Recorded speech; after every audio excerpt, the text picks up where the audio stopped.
In this video, I want to give an update on my condition from my last video.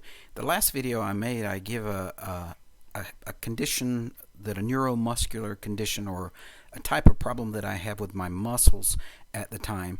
And since then, I've been going to a variety of different doctors, and I was supposed to, on December the 16th, went to see a neuromuscular specialist in Winston-Salem here in North Carolina that deals with rare muscle disorders.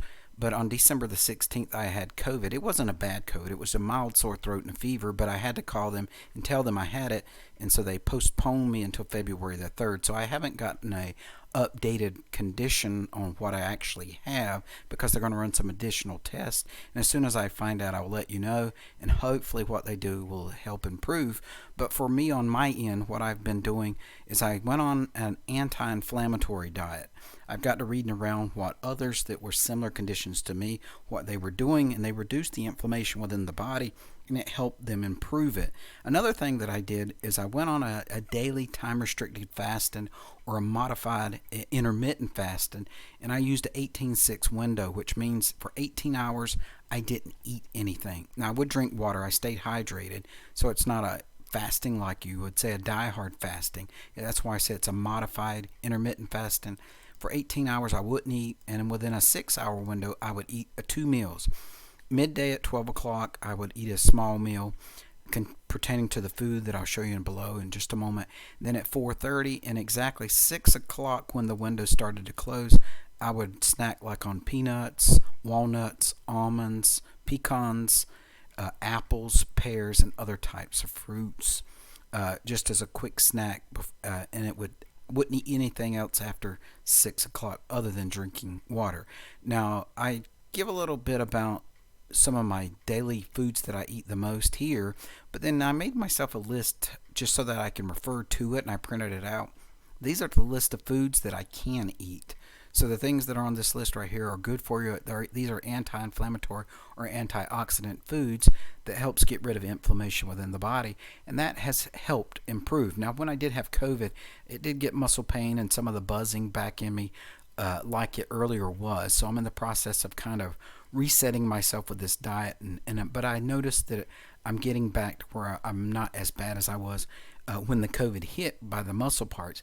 I still have extremely hard muscle pains in my back, and it's very tight, and in my legs, feel extremely heavy, but it feels like I have super glue on my muscles, pulling them together and making them extremely tight and stiff.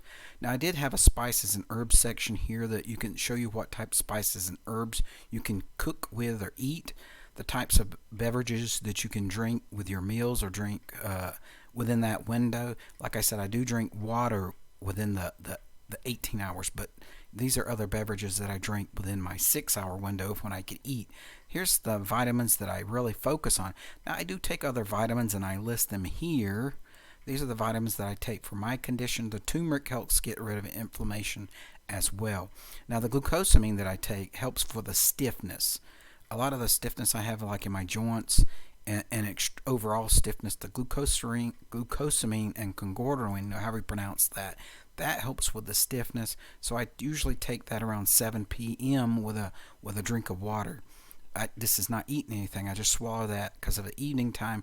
I want to be looser by the time I go to bed. The NAC I usually take around 2 o'clock. NAC helps build up your immune system because when you're fasting, you want to make sure your immune system is as high as it can be. That's why I take the C and E to build up my immune system. Then vitamin B, I actually take a vitamin B6, and that helps because when I had my blood work, the B6 was a little on the low side, so that's why I take the B6 is because of based on my blood work. But these are the vitamins like vitamin C and E, especially during the winter time, which is the season which we're currently in, to help keep my immune system up. Here's foods to avoid. Your refined carbohydrates. I don't eat any white bread or pastries. I stay away from French fries and other fried foods. I don't drink any sodas or other sugar-sweetened beverages. I do drink black tea and green tea, and I sometimes use some lemon in it to give it some flavor. I stay away from red meat, so I no longer eat burgers and steak while I'm on this diet. I don't eat other processed meat like hot dogs and sausage. I stay away from snack food. I no longer eat chips and white crackers that I used to eat. used to eat cracker and peanut butter, and I no longer eat the crackers anymore. I stay away from margarine, shortening and lard. I use the virgin olive oil now instead of using margarine or my regular cooking oil. I don't eat any pre-made desserts, so during the holidays such as Thanksgiving and Christmas, it was very hard with all the desserts. I stay away from desserts such as cookies, candy, ice cream, and other types of desserts. I stay away from the unhealthy oils. Use the healthy oils such as the virgin olive oil, and get a good quality virgin olive oil. That's important when you're on this type of diet, that you're using good oil instead of the cheaper oil. Stay away from alcohol while you're on this diet. So this is what has helped my condition so far. Now on February the 3rd, when I go to Winston-Salem, hopefully this won't be postponed. I almost cried when I was sick because it said on the paper that for my appointment, if you have a cold or a fever, call and let them know. So I had to let them know that I had a fever at the time of 103, and I had it for 3 days in a row. And by the time I actually went to my general physician, my fever had went away. But when they tested me for COVID or did the COVID test, they came back positive with COVID because I still had a sore throat. So they treated my symptoms, and I actually ordered some COVID tests. So I'm now COVID free. I just got to stay well enough to where I won't get the other one postponed. Now here are 2 pieces of software I do want to give you an update on before I end the video. Sometime between yesterday and today, someone messaged me from the Pinta, the video that I made, saying that they're having trouble with it. And at the time I went through and I went to the website, I went to the Pinta project, and I realized that there's newer versions of Pinta out rather than the 2.01. So I didn't know if they had previously installed 2.01. I didn't ask them. And since I made the video, there were a newer version, which was 2.02, that I had on my system that I didn't have the problems with. So I was wondering if they even had the 2.01. I was going to tell them to upgrade to 2.02, and then that's when I realized that yesterday there was a newer version. If you go to the release notes, as you can see here, it was released January the 3rd. I said yesterday, it was 2 days ago, on January the 3rd. Look at all the new features and improvements, a lot of new features and improvements, but when you look at it, you really don't notice except for the new icons on the side, and I'll show you that in just a moment. Here are a couple new changes they did, and as you can see here, there's lots of new bug fixes. So if you hit back, you got the choices to install it by Flatpak, Snaps. I do stay away from these. I know a lot of people like Snaps and a lot of people like Flatpaks. I like the old Debian base or the sudo apt install to where it installs natively to where it matches my system. I will say that if you install it by Snap and Flatpak now, it does support the dark theme. So that was one of the reasons I stayed away from Snap and Flatpak. But I download the tarball and install it. So on my website, when you go to their link to where you install it by, and I'll go down here at the bottom where I have the link to Pinta 2.01, it takes you to their GitHub website, and this is the latest at the top. If you go to releases here in the future, that way you can see if there's something newer than 2.1. Scroll down, and at the time it may look like this. If you click the little arrow on the left hand side, you can see here's if you're using a Mac or Apple system, you can download that for your system and install it. If you're using Windows, you install the executable file. I downloaded it and extracted the Pinta 2.1 tarball on my system, and then I extract it, and then I opened up the README file with my text editor, follow the instructions for installing it. I uninstalled my older version of Pinta, and then I installed the newer version, and it works wonderful. Let me go into my images or my pictures. Now it does just like my native image viewer, which is the Eye of Mate, which is 1.6, supports WebP. Now the Pinta image editor now supports the WebP files as well. As you can see, there's tree.webp. If I go look at About, as you can see, there's a new icon that they represent now with the Pinta. The new version 2.1. If you click that, takes you basically to their website, which I currently had showed you. Over on the left, just by looking at it, there's not much difference in the look from 2.01 and 2.02 and the 2.1. But here, as you can see, there are new icons, replaces the old icons that was on the other side. It now has a black and white theme now. I like the looks of it. You still have your layers, your history. It still works the same. A lot of bug fixes. So I recommend it to the person that had some bugs that if they install a newer version, see if that helps with the bugs. because I haven't used it long enough. I just installed it this morning, so I really haven't used it enough to know if it's buggier or less buggier. But I can say with my 2.02 that I had on my system, I very seldom run into any problem. And this is my go-to editor for not just my website, but for my personal images when I do make changes to them. Now, a while back, a couple months ago, someone messaged me and said that there's no print feature within Pinta, so they don't like it. Well, even if there was a print feature, I would probably still save it as and use PhotoPrint. Now, let me show you a little bit about PhotoPrint if you've never, and it still supports the JPEG, and let me show you that here. As you can see, it still opens up JPEGs and GIFs and a lot of other type of images as well, but I did want to show you that it does support the WebP. Now, for printing, I use PhotoPrint. And a couple years ago, I think I left the date at the bottom because or back in 2018, when I demonstrated it and how to install it, I think I might have had version 18.04, and then I think I referred to it as 20.04. I did. And so I put on here how to install a PhotoPrint on 20.04 or older systems. Someone let me know that on 22.04 that these instructions here didn't work.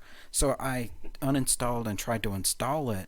And I realized that you need to install this dependency file.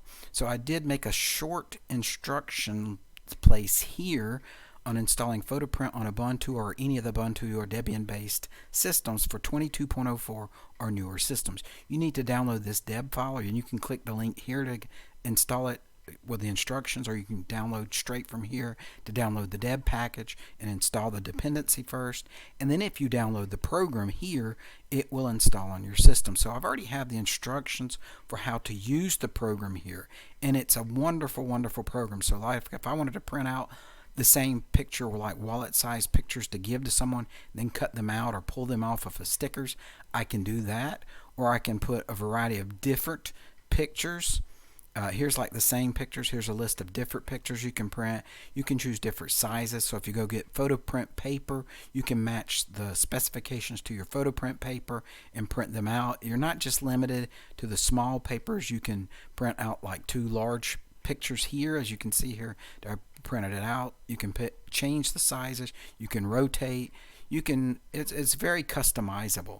There's so much you can do with this. That's what makes it my go-to for printing. You can even make a carousel if you're printing CD covers or DVD covers or data for any data that you might put on a CD or DVD. There's all sorts of shortcuts and prearranged settings that you can choose, and you can even make customized ones, so if you have some customized settings. But as you can see here, I did update the image here. I put there's dark mode on Ubuntu Mate 22.04, the long-term support. So I didn't really make any changes to the website other than showing within this little small section, if you're trying to install PhotoPrint on your system and it's newer than 20.04, then you need to install it by this method. If you're still using an older version of Ubuntu, this system here, this instruction should still work on your system. But if you're using something newer, I did want to make an update here. Hopefully, if my health continues to improve, I will continue to start back making changes to my website and start making more videos. I may not be able to make them once a week, because rather than sitting around a lot, I spend a lot of time laying, and when I'm not laying, I do try to get up and move around more than I have been, because being that I have a muscle disorder, I wasn't using my muscles because they hurt when I try to use them, but I did notice when I try to walk now, and when I looked in the mirror after I got out of the shower, my leg muscles and my overall muscles are getting very small, and it's because I'm not using them anymore, or I'm assuming it's because I'm not using them anymore. So I try to walk more and exercise more. Even though it hurts, I don't want to lose any more muscle mass than I have. So when I hopefully see the muscle specialist, they'll tell me what type of exercises I can do, and maybe they'll send me to a therapist to help build back my muscles. But first, before they send me to therapy, like my orthopedic doctor said, before we can send you to therapy, we need to know what condition you have, because therapy may cause more harm until we can actually diagnose exactly what condition I have. But I will let you know, regardless of what condition I have, the anti-inflammatory diet, that gets rid of inflammation within your body, or helps to get rid of inflammation within the body. So that has been one of the biggest things that has helped me so far. I know I was on gabapentin. That got to where it really wasn't helping, and they changed me over to Lyrica. I really didn't notice much improvements from there. The last time I went and seen a specialist in Winston-Salem, they put me on baclofen, which is a muscle relaxer. So when I have those tight band constriction feelings, I'll take a baclofen. It'll ease it off somewhat, but it doesn't help tremendous. It's not a cure for my problem. So hopefully they'll soon diagnose and let me know what I have, type of condition that I have, so they can properly treat me. So I did want to give an update on my health condition, give an update that there's a newer version of Pinta. So for you Pinta users or anyone thinking about installing Pinta, I wanted to let you know that there's a newer version that if you click this link right here, the user guide's still the same. It's still with the same layout as Pinta 2.1 and Pinta 2.2, and it looks very similar to Pinta 1.6, and it looks very similar to 1.7. On 1.6 you did have an additional column that's not really needed. The history, there was 3 here instead of 2, but it still works the same, so there's no need to create another website other than telling you to click the link.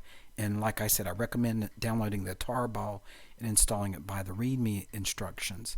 And here I did want to make sure that if you're not familiar with PhotoPrint, that someone pointed out that this no longer worked from here. I did make updates. So if you're trying to install something from my web page, and I don't go back and try to always install, because usually when I upgrade my computer to a newer operating system, the software that I have installed usually still works. So it's not like I'm installing them from the beginning stage. So if I do have something on my website that's not working with the newest version of Ubuntu, please let me know, and I will try to update it on my website and eventually update a video to let you know that there is a newer version or a new instructions for installing it on a newer version of Ubuntu.